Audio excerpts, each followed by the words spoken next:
ಈ full video borewell camera scanning ಬಗ್ಗೆ full detail ಆಗಿ ತಿಳಿಸ್ಕೊಡ್ತೀನಿ. ಮೋಟ್ರ್ ಹತ್ರ ಯಾವ ರೀತಿ ನೀರು ಡೌನ್ ಆಗುತ್ತೆ, ಈ ರೀತಿ ಬುಟ್ಟು ಹೊಡೆಯೋ ಪ್ರಾಬ್ಲಮ್ ಯಾವ ರೀತಿ ಬರುತ್ತೆ, ಬೋರ್ವೆಲ್ ಕ್ಯಾಮ್ರಾ ಸ್ಕ್ಯಾನಿಂಗಲ್ಲಿ ನಿಮಗೆ ಡೀಟೇಲಾಗಿ ತೋರಿಸ್ತೀನಿ. ಮೋಟ್ರ್ ಹತ್ರ ಕ್ಯಾಮ್ರಾನ ಸ್ಟಾಪ್ ಮಾಡಿಬಿಟ್ಟು ನೋಡ್ಬೋದು ನೀರು ಯಾವ ರೀತಿ ತುಂಬಿದಾಗ ನೀರು ಅಪ್ ಆ್ಯಂಡ್ ಡೌನ್ ಆಗುತ್ತೆ ಅಂದ್ಬಿಟ್ಟು ಈ ವಿಡಿಯೋದಲ್ಲಿ ನೋಡ್ಬೋದು. ಈ ವಿಡಿಯೋನ ಕೊನೆ ತನಕ ನೋಡಿ, ಲೈಕ್ ಮಾಡಿ, ಶೇರ್ ಮಾಡಿ, ಸಬ್ಸ್ಕ್ರೈಬ್ ಮಾಡ್ಕೊಳ್ಳಿ. ಬನ್ನಿ ವಿಡಿಯೋನ ಸ್ಟಾರ್ಟ್ ಮಾಡೋಣ.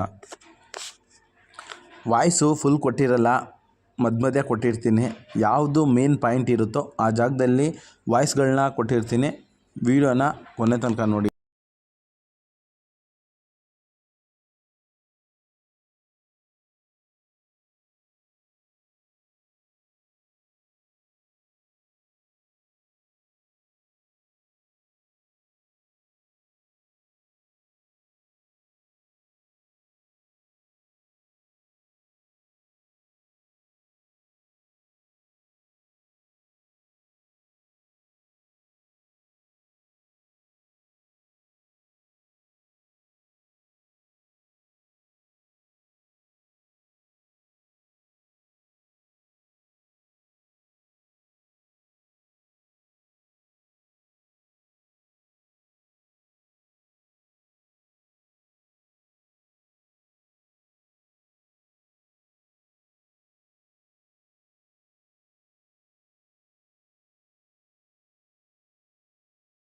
ಬೋರ್ವೆಲ್ ಒಳಗಡೆ ಯಾವ ರೀತಿ ಎಳೆಗಳಿರುತ್ತೆ ಅಂದ್ಬಿಟ್ಟು ನೋಡ್ಬೋದು. ಇಲ್ಲಿ ನೀವು ನೋಡಿ ಫ್ರೆಂಡ್ಸ್, ಇಲ್ಲಿ ನೀರು ಎಷ್ಟು ಫ್ರೆಜರಾಗಿ ಬರ್ತಾ ಇದೆ ಅಂದ್ಬಿಟ್ಟು. ಈ ರೀತಿ ಫ್ರೆಜರಾಗಿ ಬರೋಕ್ಕೆ ಏನಪ್ಪ ಕಾರಣ ಅಂದರೆ ಆ ಕಡೆ ಕಲ್ಲು ತಡ್ಕೊಂಡಿದೆ, ಅಷ್ಟು ನೀರನ್ನ ಫ್ರೆಜರಾಗಿ ಆಚೆ ಬಿಟ್ಕೊಡ್ತಾ ಇಲ್ಲ. ಈ ಜಾಗದಲ್ಲಿ ಬೋರ್ವೆಲಲ್ಲಿ ಬ್ಲಾಸ್ಟ್ ಮಾಡಿಸೋದ್ರಿಂದ ಈ ಬೋರ್ವೆಲಲ್ಲಿ ನೀರಾಗುತ್ತೆ. ನಾವು ಹೇಳಿದ್ದೀವಿ ಅವ್ರಿಗೆ, ಇಷ್ಟ ಮಾಡಿಸಿದ್ರೆ ಮಾಡಿಸ್ಬೋದು, ಇಲ್ಲಾಂದರೆ ಇರ್ಬೋದು. ಈ ರೀತಿ ಎಳೆಗಳಿದ್ದಾಗ ಬ್ಲಾಸ್ಟ್ ಮಾಡಿಸೋದ್ರಿಂದ ಬೋರ್ವೆಲಲ್ಲಿ ನೀರಾಗುತ್ತೆ. ಬೇರೆ ಬೋರ್ವೆಲ್ಗೆ ಯಾಕೆ ಇನ್ವೆಸ್ಟ್ಮೆಂಟ್ ಮಾಡಬೇಕು? ಒಂದು ಸತಿ ಕ್ಯಾಮ್ರಾ ಸ್ಕ್ಯಾನ್ ಮಾಡಿಸ್ಕೊಂಡು ಈ ರೀತಿ ಪ್ರಾಬ್ಲಮ್ ಇದ್ದರೆ ಈ ಬೇಸಿಗೆಗಾಲದಲ್ಲಿ ಈ ಬೇಸಿಗೆಗಾಲದಲ್ಲಿ ಮಾಡಿಸೋದ್ರಿಂದ ಬೆನಿಫಿಟ್ ಇದೆ. ಅದು ಯಾವ ರೀತಿ ಅಂದರೆ ಫ್ರೆಂಡ್ಸ್, ಈ ಸತಿ ಮಳೆಗಾಲದಲ್ಲಿ ಮಳೆನೇ ಹುಯ್ಯಲಿಲ್ಲ, ಸುಮಾರಾಗಿ ಕೆರೆ ಕಟ್ಟೆನೂ ತುಂಬಿಲ್ಲ. ನೆಕ್ಸ್ಟ್ ಏನಾರ ಕೆರೆ ಕಟ್ಟೆಗಳು ತುಂಬಿದ್ರೆ ಈ ಬೋರ್ವೆಲಲ್ಲಿ 10 HP ನೀರು ಆರಾಮಾಗಿ ಮೇಂಟೈನ್ ಆಗುತ್ತೆ. ಈ ರೀತಿ ಆದಾಗ ಯೋಚನೆ ಮಾಡಿ ಬ್ಲಾಸ್ಟ್ಗಳನ್ನ ಮಾಡಿಸ್ಕೊಳ್ಳಿ ಇವಾಗಲೇ, ಈ ಬೇಸಿಗೆಗಾಲದಲ್ಲೇ. ಈ ವಿಡಿಯೋ ನೋಡಿದವರೆಲ್ಲ ಶೇರ್ ಮಾಡಿ, ನಮ್ಮ ಚಾನಲ್ನ ಸಬ್ಸ್ಕ್ರೈಬ್ ಮಾಡ್ಕೊಳ್ಳಿ. ತುಂಬ ಜನ ವೀಡಿಯೋಗಳು ನೋಡ್ತಾ ಇದ್ದೀರಿ ಫ್ರೆಂಡ್ಸ್, ಯಾರೂ ಸಬ್ಸ್ಕ್ರೈಬ್ ಮಾಡ್ಕೋತಾ ಇಲ್ಲ. ಯಾಕಂತ ಗೊತ್ತಿಲ್ಲ ಫ್ರೆಂಡ್ಸ್. ನಾವು ಕೊಡ್ತಾ ಇರೋ ಮಾಹಿತಿಲಿ ಏನಾರ ಪ್ರಾಬ್ಲಮ್ ಇದೆಯಾ, ಇಲ್ಲ ನಾವು ಮಾಹಿತಿ ಕೊಡ್ತಾ ಇರೋದು ನಿಮಗೆ ಇಷ್ಟ ಆಗ್ತಾ ಇಲ್ವಾ? ಏನಾರ ಇದ್ದರೆ ಕಮೆಂಟ್ಸ್ ಮಾಡಿ, ಕಾಲ್ ಮಾಡಿ, ನಂಗೆ ಗೊತ್ತಿರೋ ಅಷ್ಟು ಮಾಹಿತಿ ತಿಳಿಸ್ತಾ ಹೋಗ್ತೀನಿ ನಿಮಗೆ. ಫ್ರೆಂಡ್ಸ್, ನನ್ನ ಚಾನಲ್ನ ಸಬ್ಸ್ಕ್ರೈಬ್ ಮಾಡೋದ್ರಿಂದ ನಾವು ವೀಡಿಯೋಗಳು ಮಾಡೋಕ್ಕೆ ಸರೋಗುತ್ತೆ. ನೀವು ಸಬ್ಸ್ಕ್ರೈಬ್ ಕಮ್ಮಿ ಆಗ್ತಾಯಿದ್ರೆ ನಮಗೂ ಇಂಟ್ರೆಸ್ಟ್ ಡೌನ್ ಆಗ್ತಾ ಇರುತ್ತೆ. ಅದಕ್ಕೋಸ್ಕರ ನಾನು ನಿಮ್ಮ ಹತ್ರ ಕೇಳ್ಕೊತಾ ಇರೋದು. ಬನ್ನಿ ಫ್ರೆಂಡ್ಸ್, ಇವಾಗ ಮೋಟ್ರು ಸ್ಟಾರ್ಟ್ ಮಾಡೋಣ. ನೀರು ಇಲ್ಲಿ ನಿಂತಿದೆ ಅಲ್ವಾ, ಇವಾಗ ಮೋಟ್ರ್ ಸ್ಟಾರ್ಟ್ ಮಾಡೋಣ. ಎಷ್ಟು ಫ್ರೆಜರಾಗಿ ನೀರು ಬರುತ್ತೆ ಅಂದ್ಬಿಟ್ಟು ನೋಡ್ಬೋದು. ಇಲ್ಲಿ ನೋಡಿ, ಇವಾಗ ಕ್ಯಾಮ್ರಾ ಸ್ಕ್ಯಾನಿಂಗ್ ಮಾಡ್ತಾಯಿದ್ದೀವಿ. ಇಷ್ಟು ಫ್ರೆಜರಾಗಿ ನೀರು ಬರ್ತಾ ಇದೆ ನೋಡಿ. ಇವಾಗ ನೀರು ಯಾವ ರೀತಿ ಮೇಲ್ಗಡೆಯಿಂದ ಕೆಳಗಡೆ ಡೌನ್ ಆಗ್ತಾ ಇದೆ ಅಂದ್ಬಿಟ್ಟು ಈ ವಿಡಿಯೋದಲ್ಲಿ ನೋಡಿ ಗೊತ್ತಾಗುತ್ತೆ ನಿಮಗೇ. ಇವಾಗ ನೋಡಿ, ನೀರು ಇಲ್ಲಿ ನಿಂತಿದೆಯಲ್ವಾ, ಮೋಟ್ರ್ ಸ್ಟಾರ್ಟ್ ಮಾಡಿದ್ದೀವಿ ನೋಡಿ. ಇವಾಗ ಯಾವ ರೀತಿ ಡೌನ್ ಆಗಿ ಹೋಗ್ತಾ ಇದೆ ಅಂದ್ಬಿಟ್ಟು. ಈ ರೀತಿ ಫ್ರೆಜರಾಗಿ ಫುಲ್ಲು ಡೌನ್ ಆದಾಗ ಏನಾಗುತ್ತಪ್ಪ ಅಂದರೆ ಮೋಟ್ರ್ ಹತ್ರ ನೀರು ಯಾವ ರೀತಿ ಖಾಲಿಯಾಗಿ ನೀರು ಬುಟ್ಟು ಹೊಡೆಯೋ ಚಾನ್ಸ್ ಯಾವ ರೀತಿ ಇರುತ್ತೆ ಅಂದ್ಬಿಟ್ಟು ಈ ವಿಡಿಯೋದಲ್ಲಿ ನೋಡಿ. ವಿಡಿಯೋನ ಕೊನೆ ತನಕ ನೋಡಿ, ಈ ವಿಡಿಯೋದಲ್ಲಿ ತಿಳಿಸ್ಕೊಡ್ತೀನಿ.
ನೋಡ್ಬೋದು ಫ್ರೆಂಡ್ಸ್, ಇವಾಗ ಮೋಟ್ರ್ ಹತ್ರ ಬಂದ್ಬಿಟ್ಟಿದ್ದೀವಿ.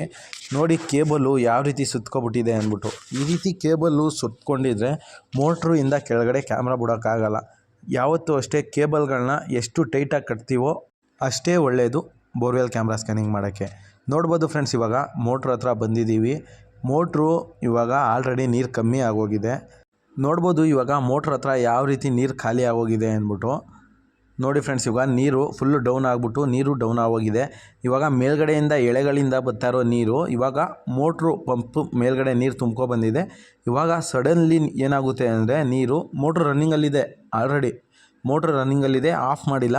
ಇವಾಗ ನೀರು ಪ್ರೆಷರು ಸಿಕ್ಕಿದಾಗ ಮೋಟ್ರು ಪಂಪು ಯಾವ ರೀತಿ ನೀರು ಎಳೆಯುತ್ತೆ ಅಂದ್ಬಿಟ್ಟು ನೋಡ್ಬೋದು. ಮೋಟ್ರ್ ಹತ್ರ ನೀರಿನ ಪ್ರೆಷರ್ ಇದ್ದರೆ ಮಾತ್ರ ಮೋಟ್ರ್ ಪಂಪು ಆಚೆ ನೀರನ್ನ ತೆಗಿಯೋದು. ಇಲ್ಲಾಂದರೆ ಏನಾಗುತ್ತೆ ಅಂದರೆ ಈ ರೀತಿ ಸುಮ್ಮನೆ ನಿಂತ್ಕೊಂಡಿರುತ್ತೆ.